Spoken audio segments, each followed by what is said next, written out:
The smoke rose in coiled pillars against the Afghan horizon, black and oily, thick enough to taste from 3,000 feet. Forward operating base Kestrel had gone silent 23 minutes ago, mid-transmission, the kind of silence that made every officer in the Tactical Operations Center stop breathing. The last voice anyone heard belonged to Captain Derek Holly's, call sign Paladin 6, and his final words weren't a scream or a plea. They were a whisper. They're inside the wire. Then nothing. Just static and the hollow crackle of a radio that might never speak again. The quick reaction force launched within minutes, Apache screaming across the valley floor, but the operations officer, a colonel with 30 years and 3 wars etched into the lines around his eyes, made a call that raised eyebrows across the command net. He requested Warthog support. Not just any Warthog. He asked for Revenant. The A-10 Thunderbolt II that lifted off from Bagram 40 minutes later looked like something salvaged from a museum, all weathered titanium and chipped desert tan paint. The nose art faded but still visible. A skeletal hand holding a single white rose. The aircraft commander didn't brief the mission over open channels. She didn't need to. Major Kiera Voss had flown this valley 17 times in the last 90 days, knew every ridgeline and wadi, every compound where the enemy cached weapons, and every stretch of road they used to move at night. She'd grown up in rural Oregon, daughter of a crop duster who taught her to fly before she could drive, and she joined the Air Force 3 days after her 21st birthday with a single-minded focus that unnerved her instructors. She didn't fly for glory. She flew because combat aviation was the only place she'd ever found that felt like truth. But truth had a cost. 2 years ago, during a close air support mission in Helmand Province, Voss had stayed on station through a catastrophic hydraulic failure, refusing to abort while Marines fought for their lives below. She'd brought the crippled Warthog home with half her flight controls gone, landed gear up on the taxiway, and walked away without a scratch. The Marines lived. Command gave her a medal and grounded her for 3 months, questioning her judgment. The call sign followed her back into the cockpit. Revenant. Something that returns from the dead. Some pilots wore their call signs like badges. Voss wore hers like a scar. Now she was flying toward smoke and silence, toward a base that might already be gone, and the only sound in her cockpit was the steady rhythm of her own breathing and the low growl of the twin turbofans pushing her forward through the thin mountain air. The Apache reached Kestrel first, their gun cameras transmitting grainy footage that played across screens in 3 different command centers. The base perimeter was breached in 4 locations, the guard towers silent, and figures moved through the compound with the efficiency of professionals. Not insurgents, not the ragged Taliban fighters who usually hit forward bases with more courage than coordination.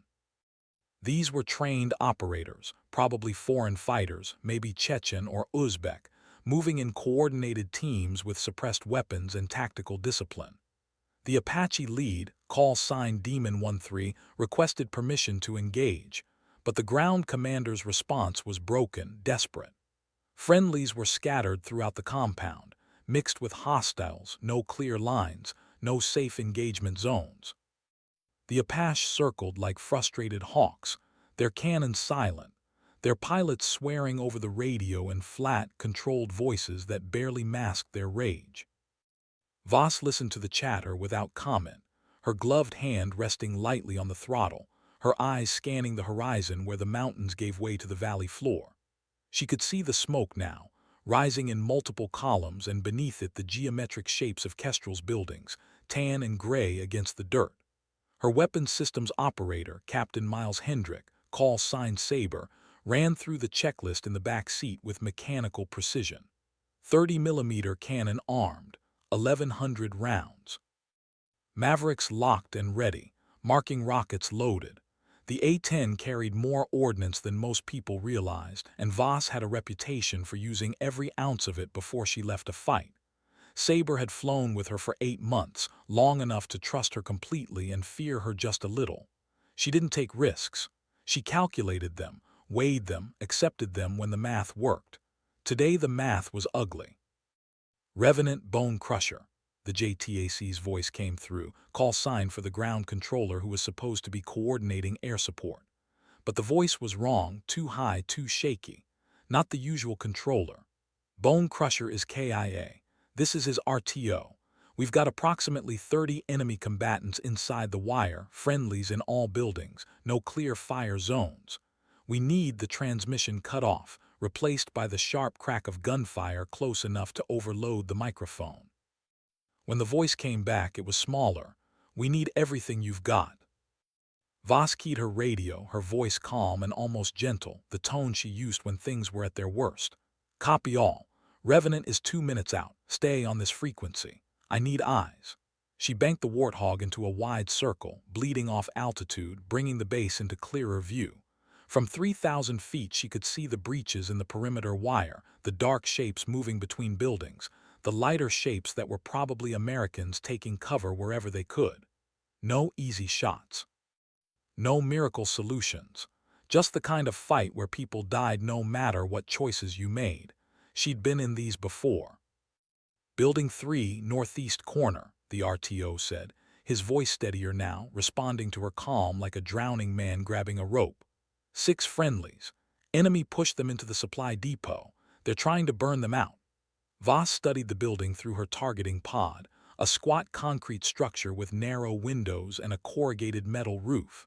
Smoke was already rising from the southern entrance, and she could see muzzle flashes in the windows.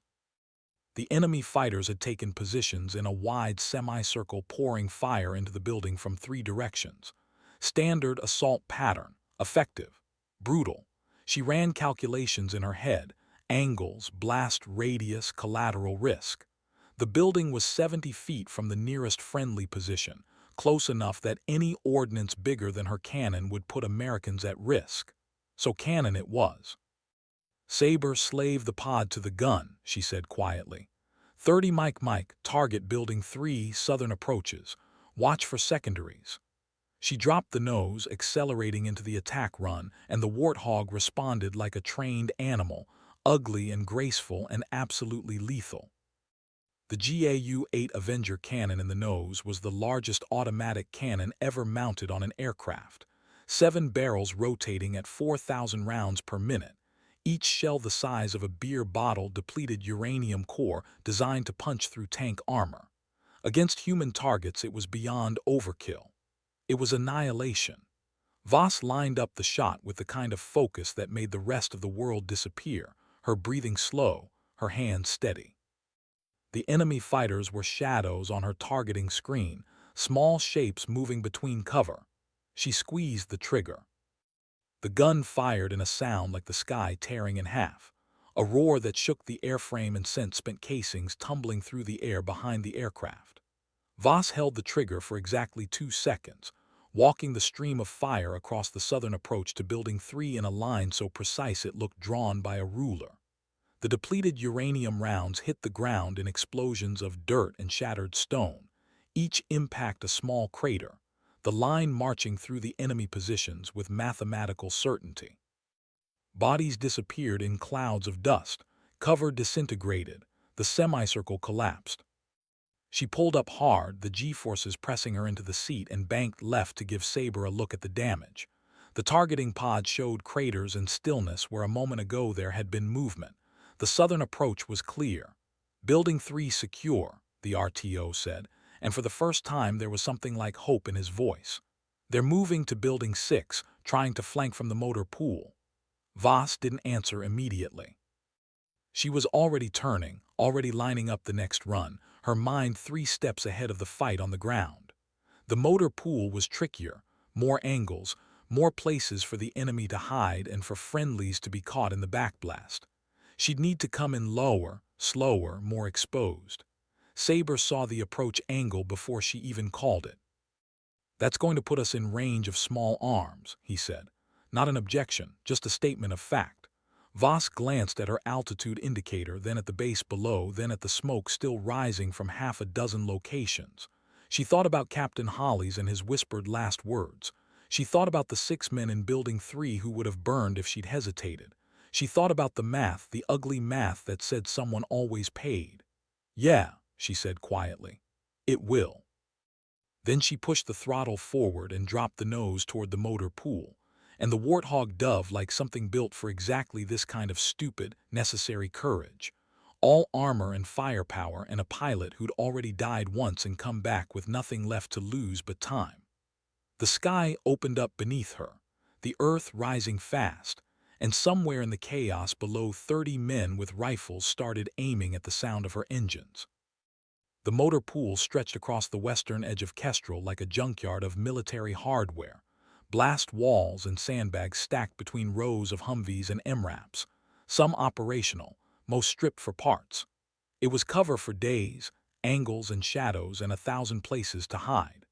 Voss could see the enemy moving through it in teams of 3 and 4, using the vehicles for concealment, advancing on Building 6 where the RTO said another 8 Americans were trapped. The building was cinder block and desperation, windows shot out, door barricaded with furniture. The enemy had already set up a machine gun position on the roof of the adjacent maintenance shed, pouring fire down at angles the men inside couldn't answer. Time was the enemy now. In another 5 minutes they'd rush the building, and trapped men with limited ammunition didn't win those fights. Demon 1-3, Revenant, Voss called to the Apache circling overhead. I need you to suppress that machine gun, rooftop east of Building 6. I'm coming in from the south. The Apache pilot, a warrant officer named Chase who'd been flying combat missions since before Voss joined the Air Force, didn't hesitate. Copy, rolling in now. The Apache dropped like a stone, nose down, and its 30mm cannon opened up in short, controlled bursts that walked across the maintenance shed roof in flashes of sparks and shattered metal. The machine gun went silent. The enemy shooters either dead or diving for cover, and Voss used the gap. She came in at 200 feet, absurdly low for an A-10, low enough that she could see individual faces turning up toward her, see the muzzle flashes as rifles started tracking her path. The first rounds hit her left wing, small caliber fire that punched through the thin aluminum skin with sounds like hammers on a tin roof. The Warthog was designed for this, built around a titanium bathtub that protected the cockpit and the critical flight systems.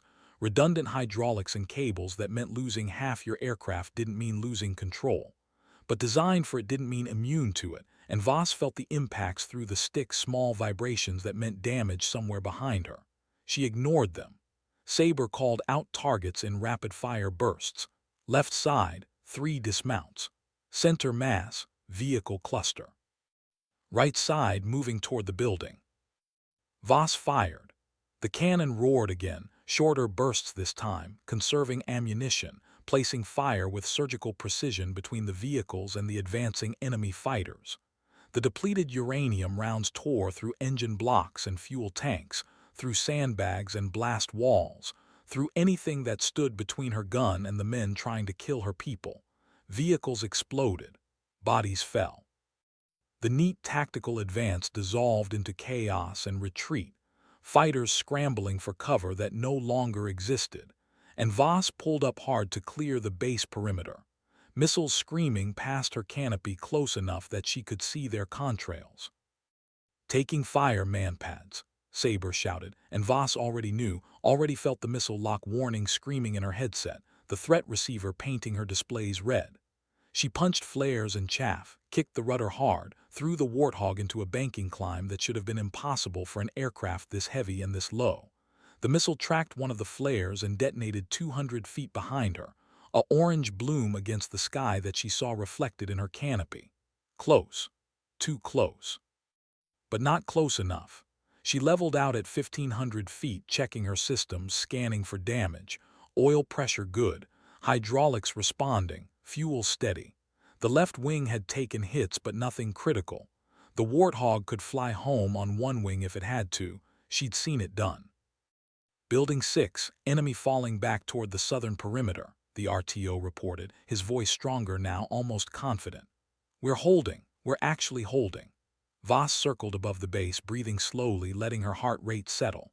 The adrenaline was there, sharp and bright, but she kept it locked down, controlled. Emotions were fuel. You burned them when you needed them and kept them banked when you didn't. Below her the base was still smoking, still chaotic, but the tide had shifted. The enemy fighters who'd breached the wire were scattered now, disorganized, falling back toward the perimeter gaps they'd entered through. The Apache moved in, hunting, and Voss heard the whoosh of Hellfire missiles launching, heard the flat booms as they found targets beyond the wire. The enemy was retreating. Not rooted, not broken, but retreating. It was enough. Revenant, Paladin 6 Actual. The voice on the radio stopped her mid-turn, froze her hand on the stick. It was impossible. Captain Hollies had been dead or captured or worse. But the voice was his, rough and pain-edged, but unmistakably his. I'm in the command post basement with 4 wounded. The building's compromised, but we're still here. You just saved our lives. Voss keyed her mic, and for the first time since she'd launched from Bagram, she let herself feel the weight lift just slightly. Good to hear your voice, Paladin. Stay down. We're clearing the compound. The fight lasted another 17 minutes. Voss made 3 more gun runs, each one lower and slower than military doctrine recommended, each one placing fire so close to friendly positions that Saber stopped commenting on the danger because the silence said it all. She expended all 1,100 rounds of 30mm ammunition, fired both Mavericks into enemy vehicles attempting to rally beyond the wire, and used her last marking rocket to designate a mortar position for the Apache. When her weapons were empty, she stayed on station anyway, circling, watching, her presence alone enough to keep the remaining enemy fighters from regrouping. The Apache did the cleanup work, surgical and efficient, and by the time the Quick Reaction Force convoy finally reached Kestrel from the south, the shooting had stopped. Voss turned north toward Bagram with her fuel gauge reading 30 minutes to dry tanks and her left wing trailing a thin stream of hydraulic fluid. Saber was silent in the back seat, the kind of silence that came after combat, after the adrenaline faded and left you hollow and grateful and exhausted all at once. The mountains passed below, brown and eternal, and the radio chatter from Kestrel was all medevac requests and casualty counts. 14 Americans wounded. 3 killed, including the JTAC and 2 security forces airmen who'd been on the towers when the attack started. It could have been 30. It could have been everyone. Voss didn't let herself think about the math, about how close it had been.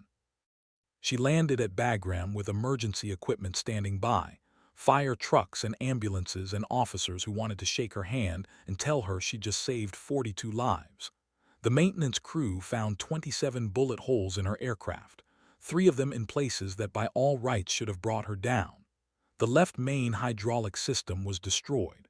The left wing had a hole the size of a basketball. The tail section looked like Swiss cheese. The crew chief, a tech sergeant named Domingo who'd been maintaining A-10 since the first Gulf War, walked around the aircraft 3 times without speaking, then looked up at Voss where she stood on the wing filling out the post-flight inspection. "Ma'am," he said quietly, "this bird should not have made it home." Voss looked at the damage, at the torn metal and the hydraulic fluid pooling under the wing, at the skeleton hand holding a white rose barely visible through the carbon scoring. She thought about the whisper on the radio, about the men in Building 3, about Captain Hollies in the basement of a compromised command post. "Yeah," she said. "I know." She signed off on the inspection, grabbed her helmet bag, and walked toward the debriefing room with shoulders that felt like they were carrying more than just body armor. Behind her, the maintenance crew started cataloging damage, calling for parts, making lists. The A-10 would fly again. It always did. That was the nature of both the aircraft and the pilot who flew it, built to take hits, built to keep going, built for the kind of fighting that didn't stop just because you were bleeding. The debriefing lasted 2 hours. Operations officers asked questions in careful, neutral tones about her decision to fly so low, about the proximity of her fire to friendly positions, about whether she'd followed proper risk assessment protocols. Voss answered every question with the flat precision of someone who'd lived through command's interrogations before, who knew that saving lives didn't always look good in the after-action reports. The operations group commander, a colonel she'd never met, asked her directly if she thought she'd taken unnecessary risks. She met his eyes without blinking. "No, sir," she said. "I took the necessary ones." The room went quiet. The colonel studied her for a long moment, then nodded slowly and closed his folder. "Dismissed, Major." She left before anyone could change their mind. In the empty hallway outside the briefing room, Saber caught up with her, his flight suit still sweat-stained from 6 hours in the cockpit. "Hey," he said. That was he stopped, searching for words. "I've never seen flying like that." Voss looked at him, at the young captain who'd trusted her through every insane attack run, who'd called targets without hesitation even when they were low enough to count the enemy's teeth. "You did good work today," she said. It was the closest she came to compliments. He nodded, understanding, and they walked to the squadron building together in silence. Two people who just survived something that would show up in their dreams for years. The word spread through Bagram before sunset. Pilots at the O Club talked about the gun camera footage, about the A-10 that flew into a hot landing zone at 200 feet and walked cannon fire through enemy positions like she was drawing pictures. The Apache pilots told stories about watching Revenant dive through ground fire that should have killed her, about the way she held station even after her weapons were dry. Someone leaked the radio recordings, the calm voice directing attacks while bullets tore through her aircraft. By nightfall, every aviator on base knew the name Kiera Voss, and the ones who'd mocked the call sign Revenant before, the ones who'd made jokes about the crazy major who'd landed gear up 2 years ago, they weren't joking anymore. They were quiet, thoughtful, respectful. Captain Hollies called her that evening, voice rough over the phone. They'd evacuated him to Kandahar for surgery, shrapnel wounds, and a fractured collarbone, but he'd insisted on making the call before they put him under. "I counted 12 separate gun runs," he said. "I counted you getting shot at on 11 of them. I don't know if command is going to give you a medal or ground you again, but I needed you to know everyone in that basement. We heard you up there.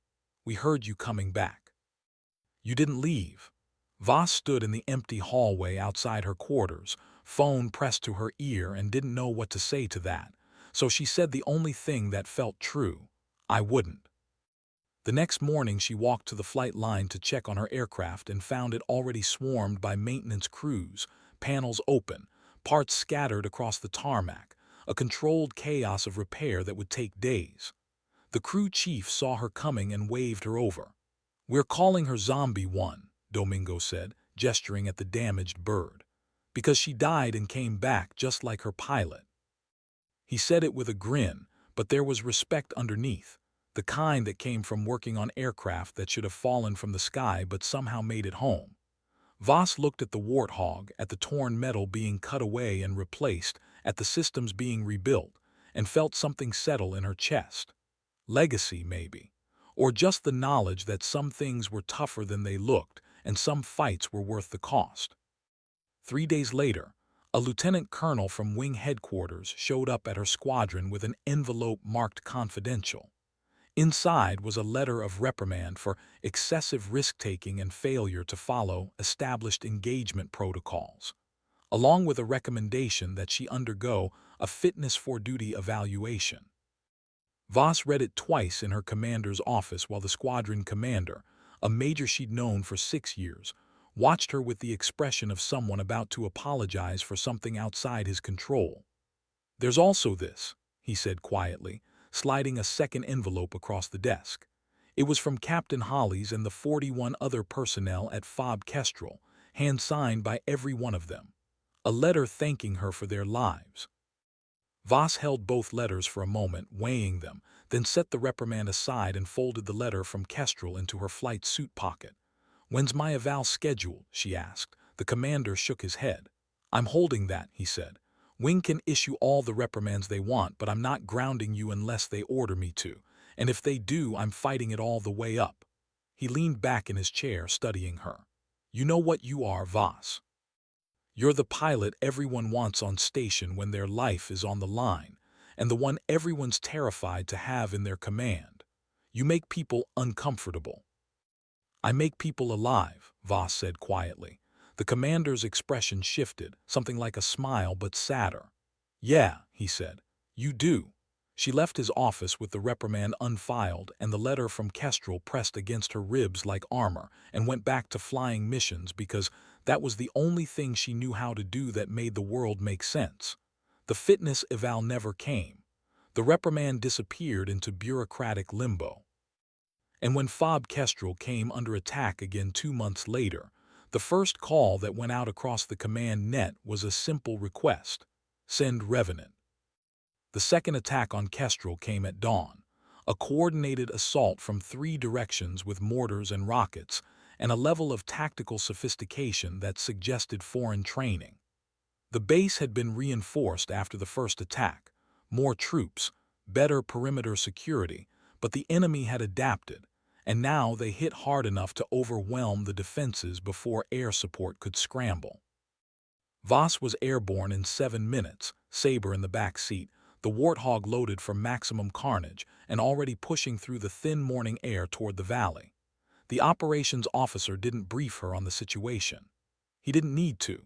She'd been listening to the radio since the first distress call, heard the desperation creeping back into voices she recognized. Captain Hollies was back at Kestrel, promoted and in command now, and his call was the one she answered first. "Revenant Paladin 6, he said, calm despite the explosions in the background. "They learned from last time. They're hitting us from the high ground, mortars and heavy machine guns. We can't get to them." Voss checked her targeting pod, zooming in on the ridgelines surrounding Kestrel where the morning sun was just beginning to burn off the shadows. She spotted muzzle flashes, heat signatures, the telltale signs of crew-served weapons dug into the mountainside. Long-range, elevated positions protected by terrain. Textbook fire support positions. Hard targets that would chew through infantry and shrug off anything the base could throw back. But A-10s didn't care about hard targets. That's what they were built for. "Copy, Paladin," she said. "I see them, rolling in now." She pushed the nose down, accelerating into the attack run, and felt the familiar weight of the aircraft responding, the reassuring solidity of a machine built for exactly this kind of fight. The enemy gunners saw her coming and shifted fire, tracers reaching up through the morning air like fingers trying to claw her from the sky. Voss flew through them, jinking, weaving, buying time and distance with every maneuver. Then she opened up with the cannon, and the ridgeline disappeared in a line of explosions that walked through the enemy positions like the hand of God. When she pulled up, the mortars were silent. The machine guns were scrap metal, and the men of Fob Kestrel were cheering on the radio. The fight lasted an hour. Voss made 11 gun runs, expended every weapon she carried, and stayed on station until the enemy broke contact and fled back into the mountains. When she landed at Bagram with fuel fumes in the tanks and her aircraft shot full of holes again, the wing commander himself was waiting on the flight line. He looked at her, at the damaged bird behind her, at the calm expression on her face. "You keep breaking my aircraft," he said. It wasn't quite a joke. Voss met his eyes, and for the first time in 2 years she let herself smile, just slightly, just enough. "They keep flying, sir." The wing commander studied her for another moment, then nodded. "Yeah," he said, "they do." 2 weeks later, the letter arrived from Air Force Personnel Command. Major Kiera Voss was being reassigned to Nellis Air Force Base, Nevada, to serve as an instructor pilot for the weapons school, training the next generation of A-10 pilots in close air support and tactical employment. It was a prestigious assignment, the kind that usually meant your combat days were over, and your job now was to teach people what you'd learned. Voss read the orders 3 times, standing in her quarters with the afternoon heat pressing through the thin walls. Part of her felt relief. No more daily missions into contested airspace, no more commanders questioning her judgment, no more letters of reprimand balanced against letters of gratitude. But another part, the part that had learned to live in the cockpit where everything was clear and simple and true, felt something like loss. She cleared out her quarters in an afternoon, packed her flight gear into the same duffel bag she'd carried from Oregon to pilot training to every base since. The squadron threw her a going-away party at the O Club, pilots and maintainers and ground controllers who'd worked with her over the deployments. They told stories, embellished and true in equal measure, about the gun runs and the rescues, about the aircraft that came home when it shouldn't have, and the pilot who flew it like she'd made a deal with something darker than fear. Captain Hollies flew in from Kestrel just for the party, his arm still in a sling, and when he raised his glass for the toast, the room went quiet. "To Revenant," he said, and his voice carried that rough edge of someone who'd seen the worst and survived it. "Who taught us that some people don't leave. Some people come back. No matter what." The room erupted in voices, glasses raised, and Voss stood there surrounded by people who understood what she was and why she flew the way she did. And for a moment the math didn't matter, the cost didn't matter, because this right here was the only payment that ever balanced the ledger. She nodded once, unable to speak past the tightness in her throat, and drank to the toast. To coming back. To never leaving. To the kind of flying that wasn't safe or smart but was necessary in ways that couldn't be measured in regulations or risk assessments.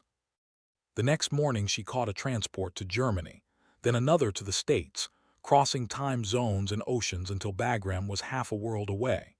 She slept on the flights, dreamless and deep, the kind of sleep that came after you'd spent everything and had nothing left to give.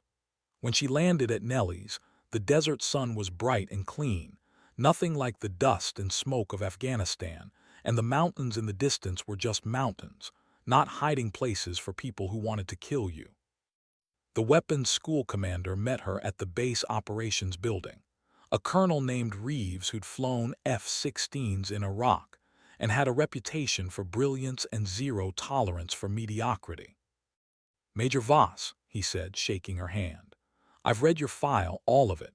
The medals and the reprimands, the successful missions and the ones that made lawyers nervous. You're here because you're one of the best CAS pilots in the Air Force, and because the students need to learn from someone who's actually done the job under fire." He paused, studying her.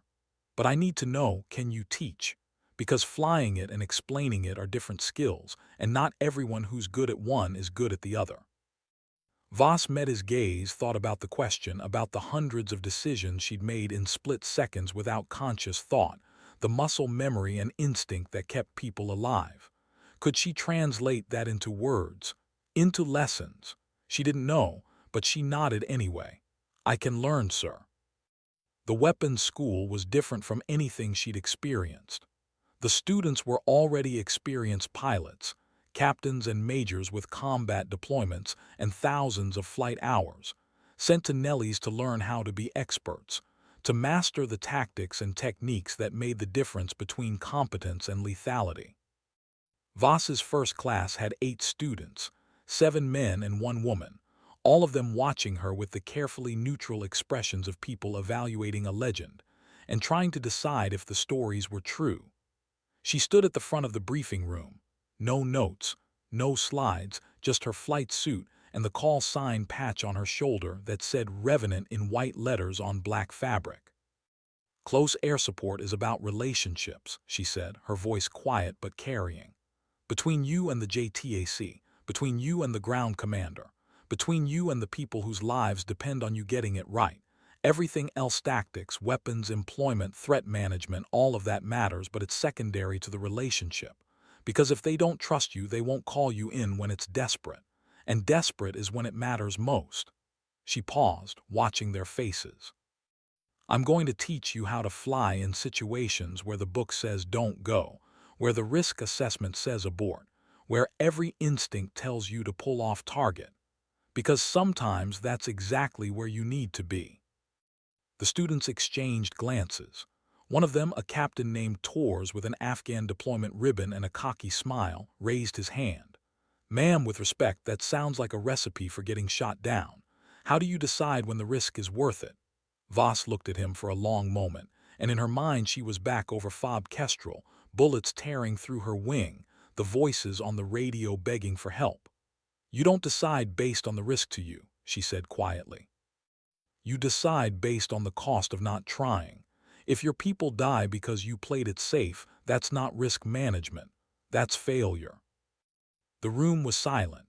Tors nodded slowly, the cocky smile gone, replaced by something more thoughtful. Voss continued the brief.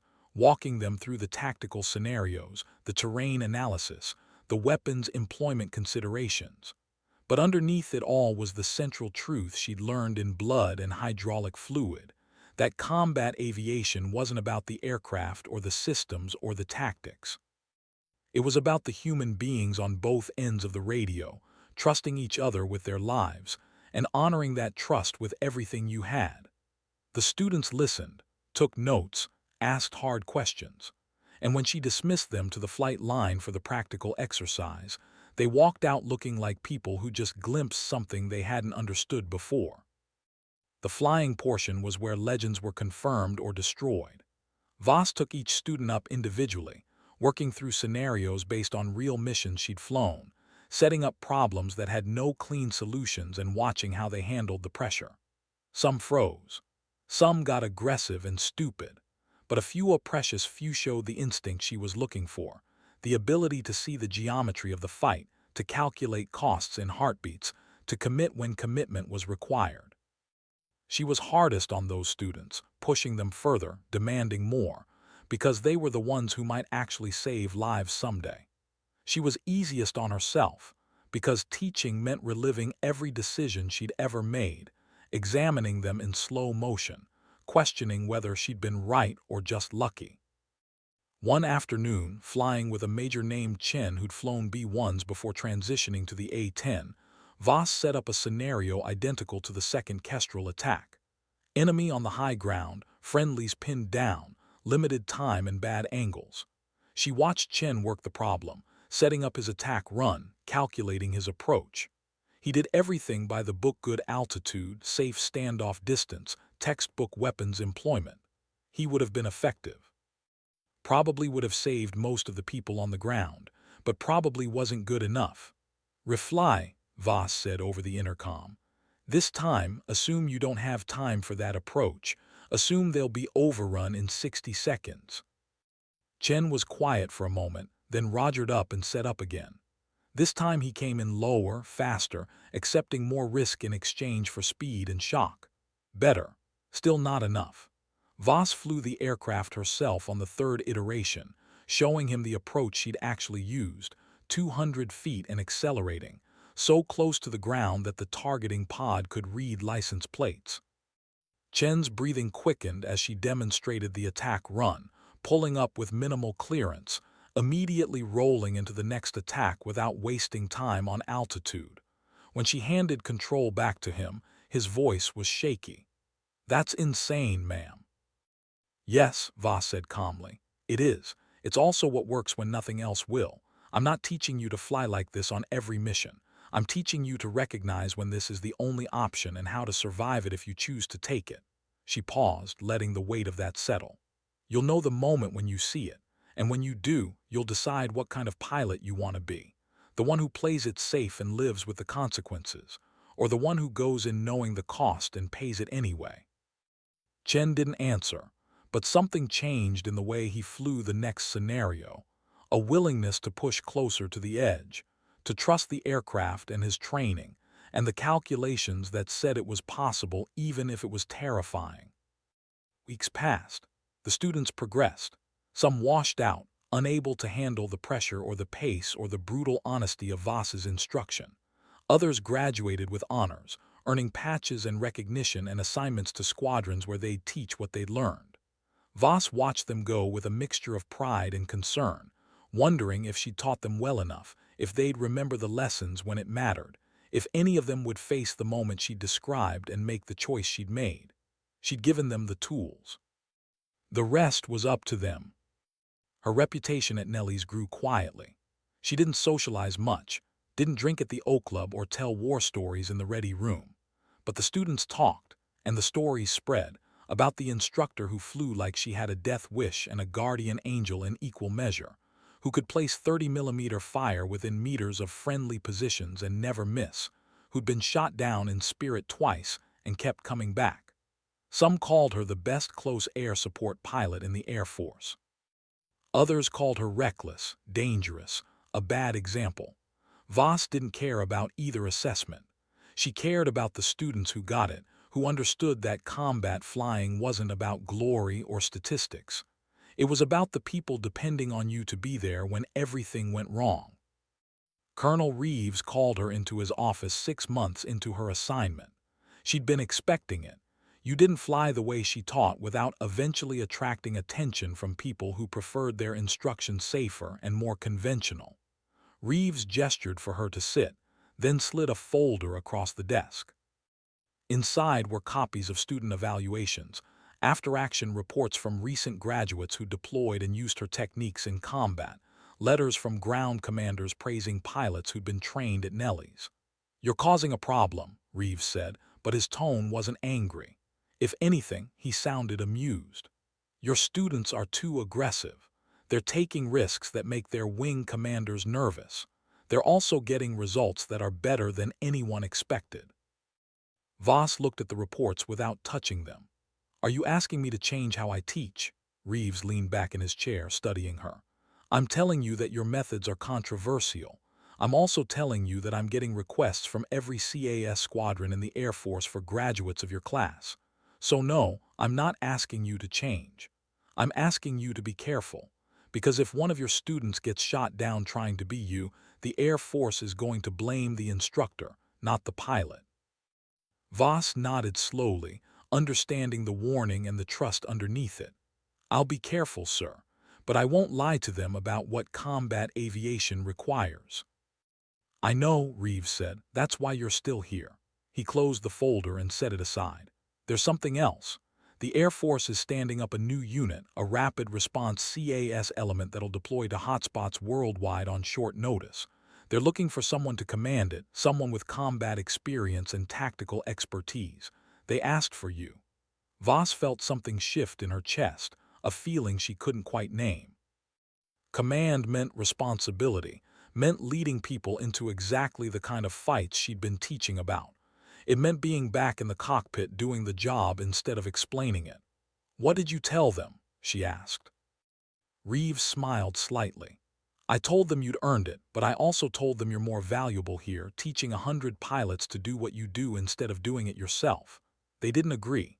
So it's your choice, Major. Stay at Nellie's and keep training the next generation, or take the command and get back into the fight."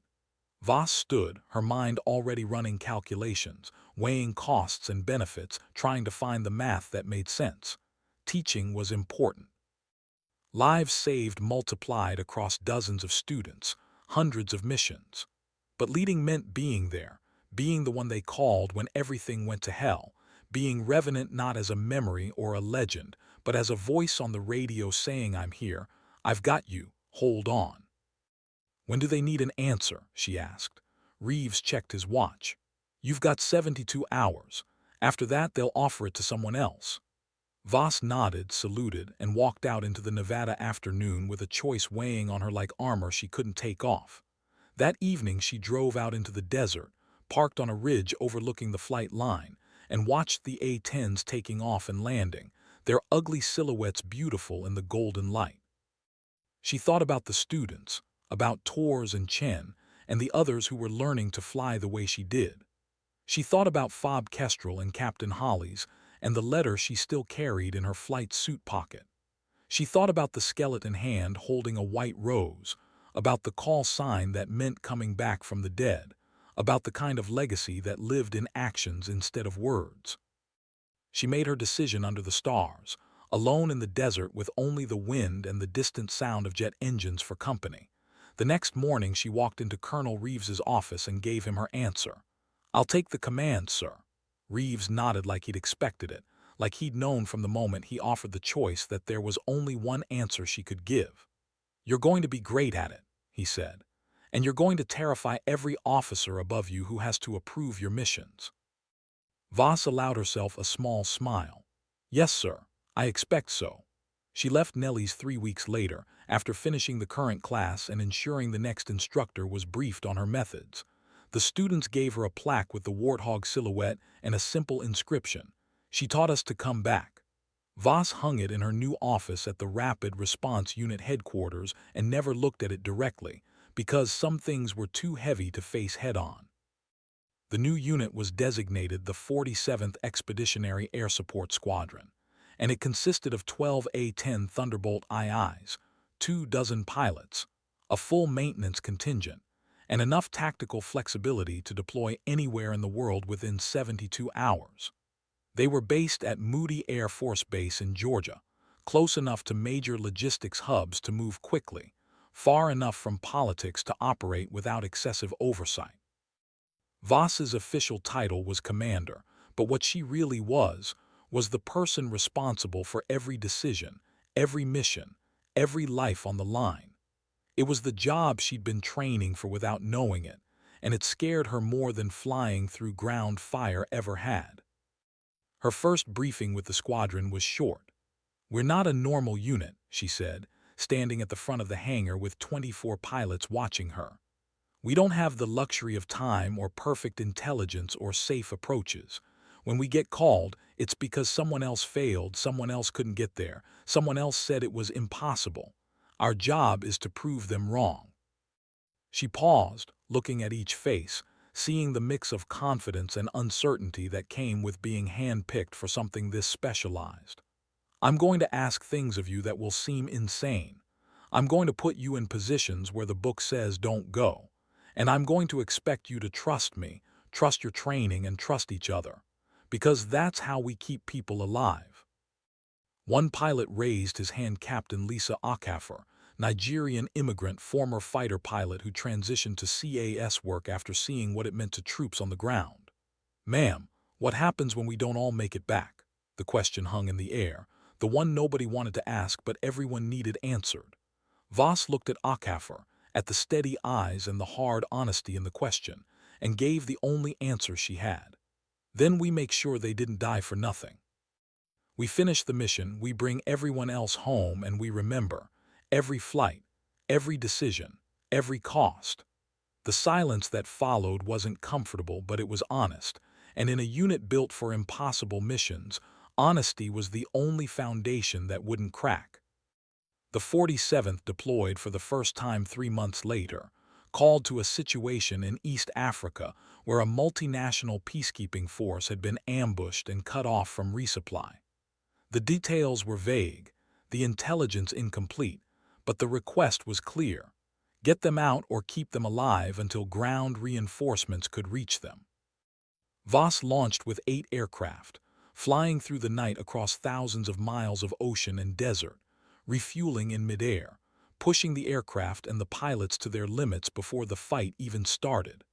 They arrived at dawn, tired and wired and ready, and found a firefight that had been raging for 16 hours without pause.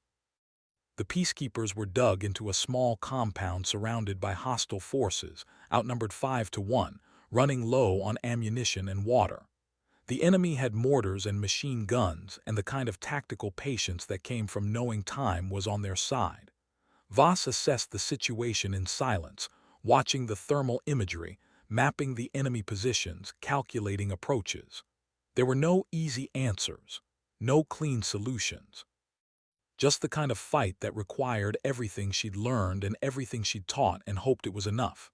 "Demon Flight Revenant," she said over the radio, using her call sign for the first time in a year. "We're splitting into pairs.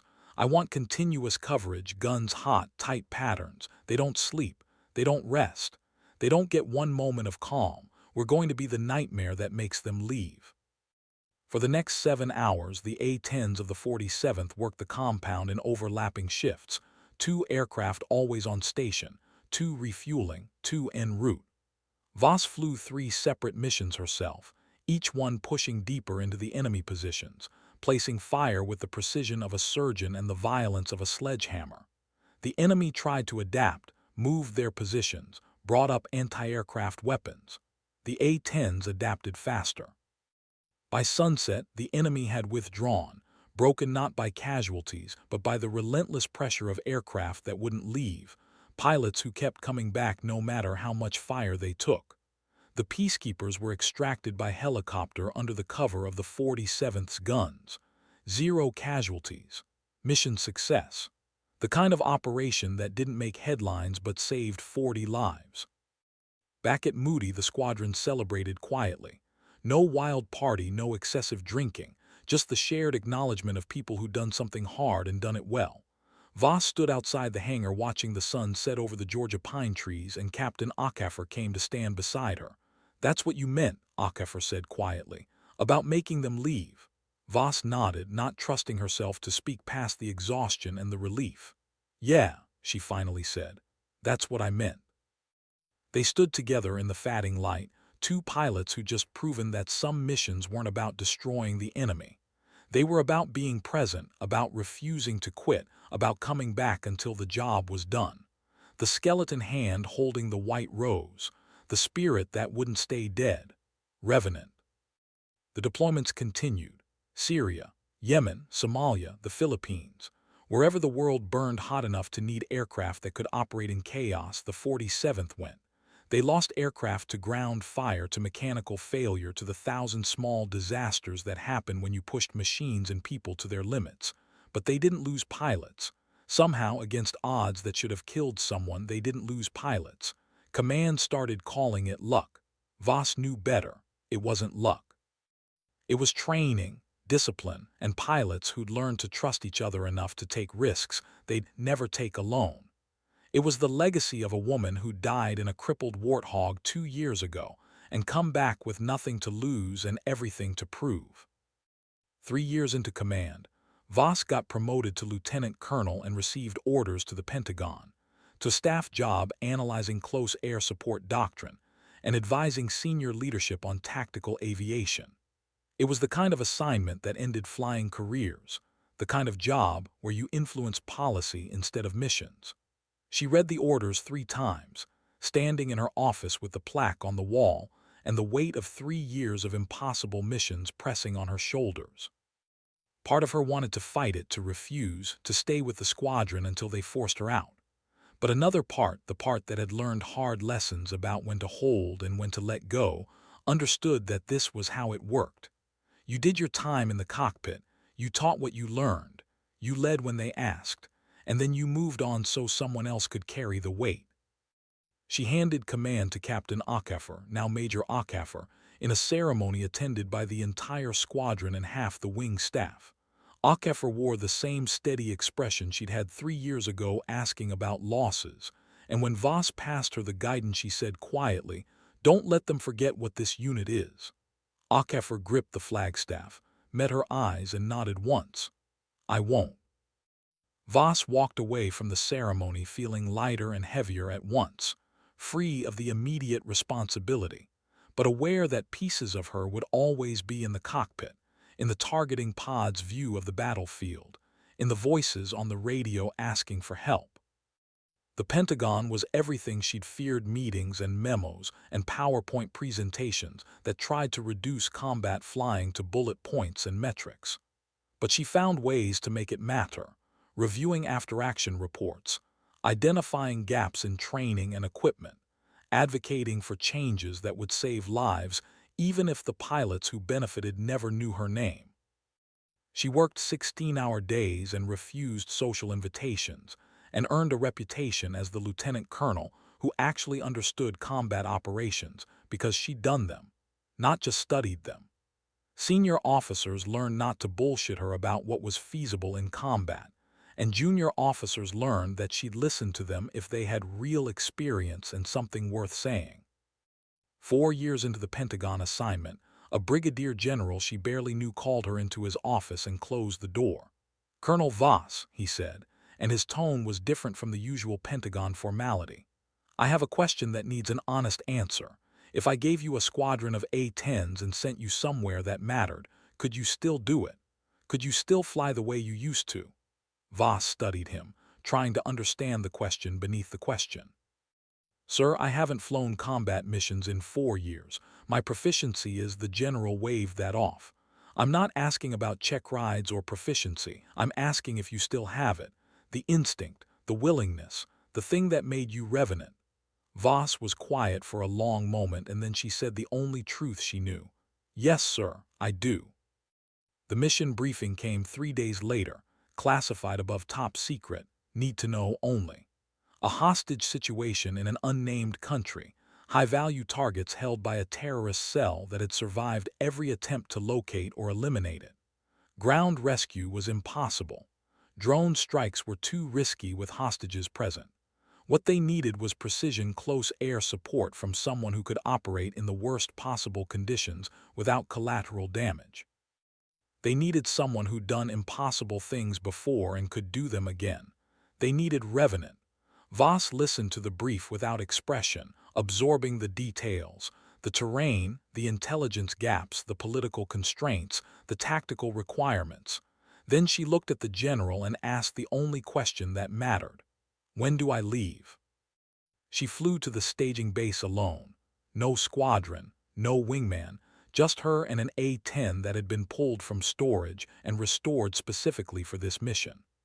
The crew chief was Domingo, now a senior master sergeant, who'd somehow gotten himself assigned to this operation because he refused to let anyone else work on an aircraft Voss was flying.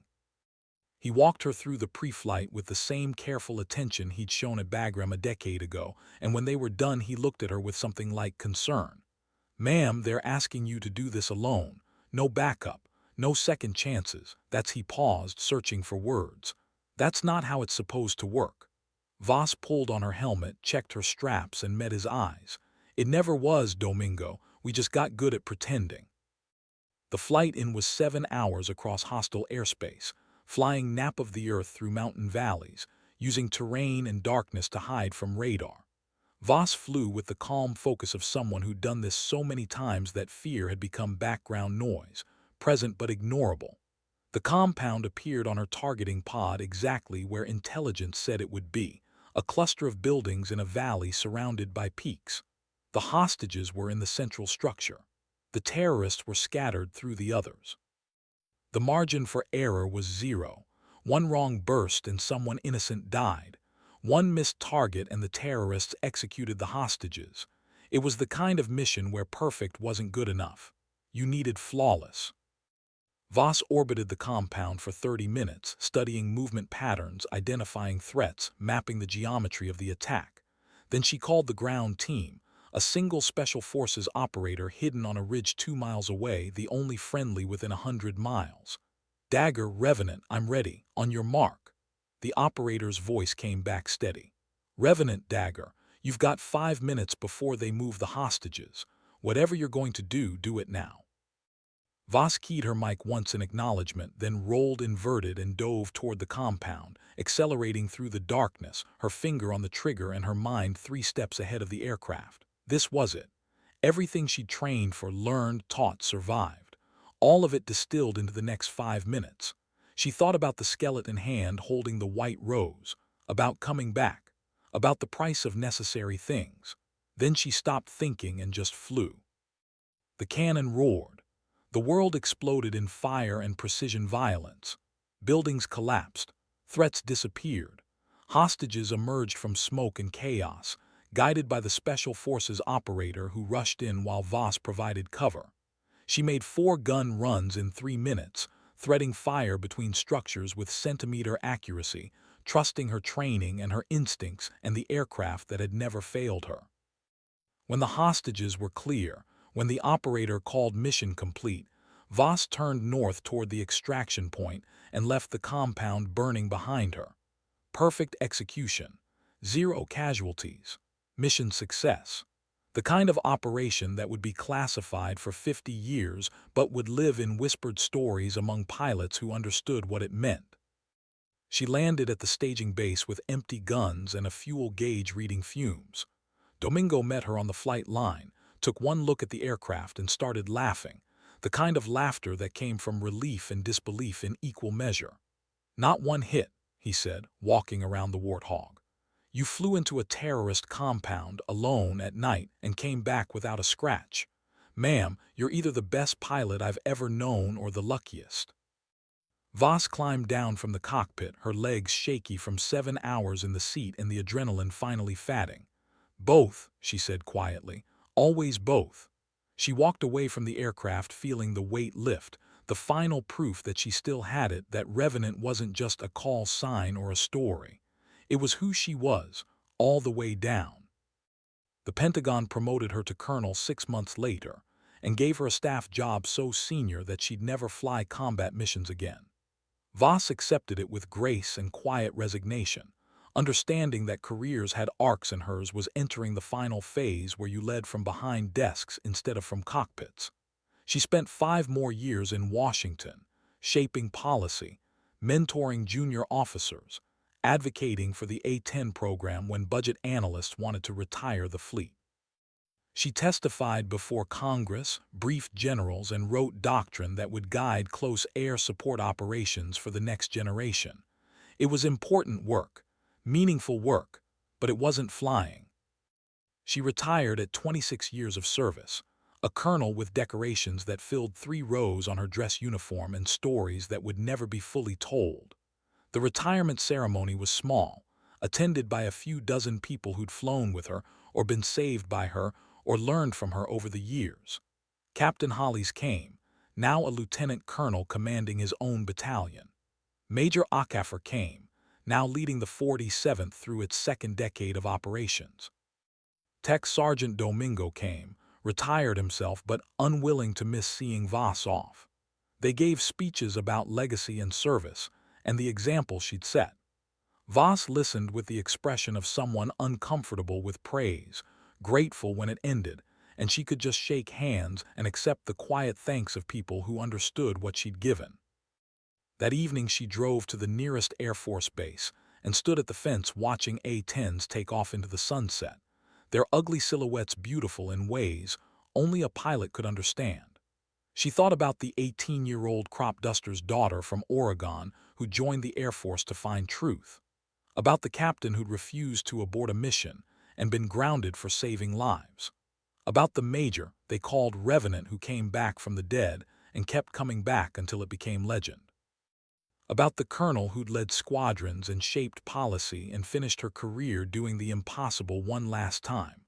All the same person, all different, all pieces of a life that had mattered in ways she'd never be able to measure. A young lieutenant approached her hesitant, recognizing the ribbons on her civilian jacket. "Excuse me, ma'am, but are you Colonel Voss?" Voss turned, studied the lieutenant's flight suit, the A-10 squadron patch, the new wings that said this pilot was just beginning. "I was," she said, "just Kiera now." The lieutenant's eyes widened. "I heard the stories about Fob Kestrel, about the 47th. She paused, choosing words carefully. "About flying when everyone said don't go." Voss looked at this young pilot standing on the edge of her own career, about to learn the same hard lessons, face the same impossible choices. "What's your call sign?" she asked. "They haven't given me one yet," the lieutenant said. "I'm still too new." Voss smiled slightly, remembering her own early days, the desperate desire to prove herself, to earn a name that meant something. "You'll get one," she said, "and when you do, wear it like armor, because combat flying isn't about the aircraft or the weapons or the tactics. It's about the person you become when everything's on the line and people are depending on you. Choose carefully who that person is." The lieutenant nodded, not fully understanding but sensing the weight of the words. "Yes, ma'am. Thank you." She saluted and walked back toward the flight line, and Voss watched her go, hoping she'd remember this conversation someday when it mattered. Kiera Voss lived the next phase of her life quietly, in a small house in the mountains where the sky was clear and the air was thin enough to remind her of altitude. She didn't talk about her service unless asked directly, and even then she kept the answers brief, preferring to listen to others' stories than tell her own. But sometimes at dusk, when the light was right and the wind was calm, she'd stand on her porch and watch the birds riding the thermals, and in her mind she was back in the cockpit, back in the place where everything made sense, back where the math balanced and the costs were known and the only question that mattered was whether you'd go or stay. She always chose go, every time. No hesitation, no regrets. She was Revenant, the one who came back, and some truths didn't fade just because you stopped flying.